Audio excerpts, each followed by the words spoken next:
Hey, my name is STIX and welcome back to another weekly bite of MMORPG news. Video series where I talk about everything that mattered to me in the MMORPG genre over the course of the last week or two. Alpha tests, beta tests, upcoming releases, news, drama. Today we're talking about multiple different MMOs that were hacked, that lost all of their data. Blue Protocol was delayed yet again. New MMO announcements. Yeah, we have a lot to talk about, so I urge you to stick around till the end.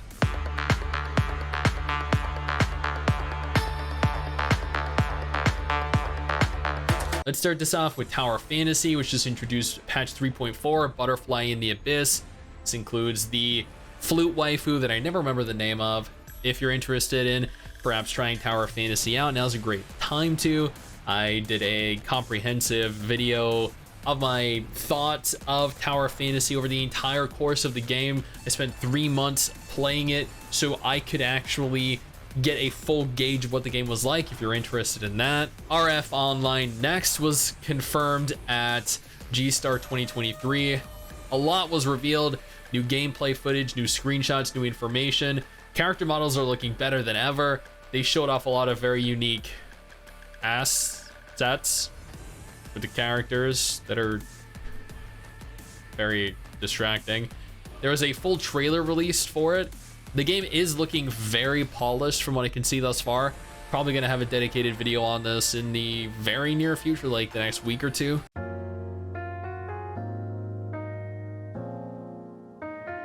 New World is currently on sale right now. You can get the game for 60% off. The standard edition is actually only $15.99, down from the $40 it normally is. The game has apparently been overhauled to quite an extent over the course of the last year. I haven't played the newer version myself or the recent expansion, but if you're looking to get in, now is probably the best time to, because 60% is quite a sizable decrease. Fractured Online suffered a pretty nasty hack. They lost all player housing. They did remedy the situation and restored as much of it as they possibly could, but players are still speculating this could happen again in the future. There are very evidently security issues with the game. On the positive side, though, they did note that there were over 5,000 copies sold since launching 2 weeks ago. They made $118,000 and are still continuing to make more. These are great numbers for an indie game, and I hope they continue to find additional success moving into the future. EVE Vanguard is a brand new FPS MMO from the same people that made EVE Online.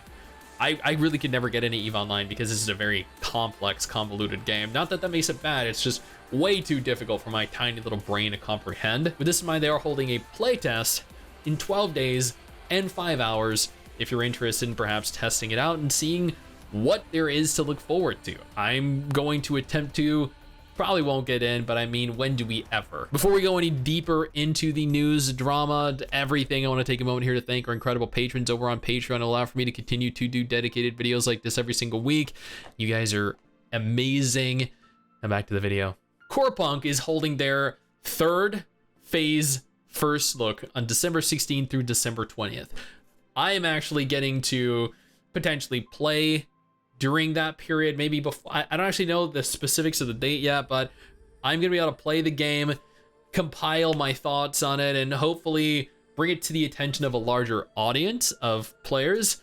I really enjoyed what I've seen of CorPunk thus far. Actually, in the back there, I have a box from CorPunk that they sent me years ago when the game was first announced, and even before then, I had been following the game very closely because it's a game that looks really, really good and surprisingly high quality. Tarisland went into closed beta testing just like a week and a half ago, and I did a video on it. I got into the beta test, I played it for dozens of hours. I compiled my thoughts into a video titled, "Is it worth your time?"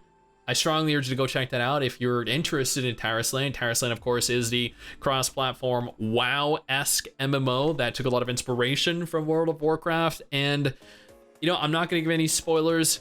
Go check the video out if you haven't already. It should answer all of your questions. InVed actually held an interview with NCSoft, the people behind Throne and Liberty, where they went over a lot. Pay to win, PvE, PvP, open world PvP, talents, classes, literally anything and everything you can imagine they covered in this interview, and I appreciate the fact that they covered as much as they really did.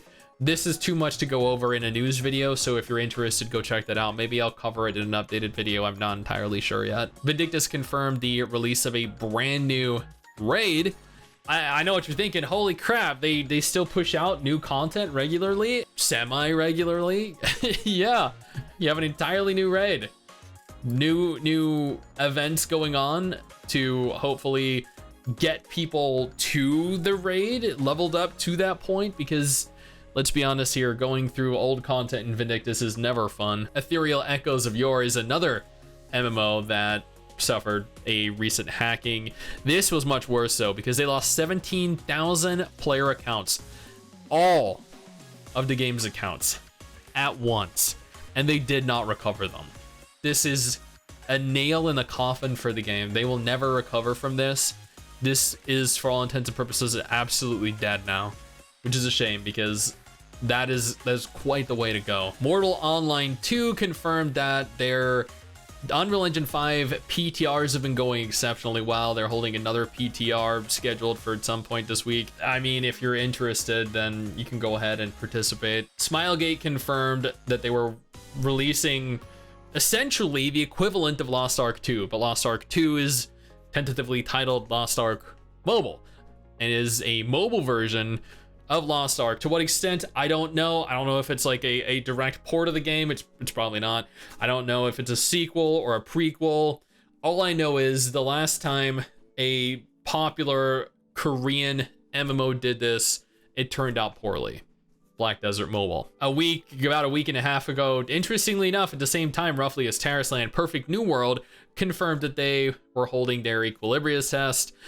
This was to test out the current state of the game, the classes, whether their servers could handle the load. Mrs. Six and I got to play it, a lot of it, dozens of hours of it. She's doing a dedicated video on this, much like my Tarisland video.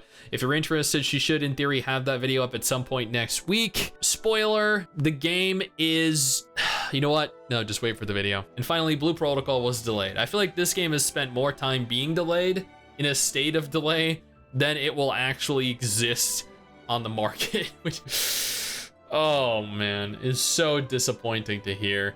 This was delayed in Korea, mind you, not globally, but this is being delayed everywhere around the world. Every version of the game has been delayed, and it's just so depressing to see, because I wanted to get into the Korean version because I was curious how it differed from the Japanese version. I was hoping I didn't get kicked from the game, IP banned, as a North American player, comparatively to the Japanese version, which was banning anyone that was not a Japanese local. Now, this is all the MMO news that mattered to me over the course of the last week or two. If you want to stay up to date with all this, make sure you subscribe to the channel, hit the little bell notification, make sure you select all so you don't miss a video I post. Otherwise, if you're interested in new MMOs, I have 2 different videos on screen right now that will hopefully satiate your thirst for one.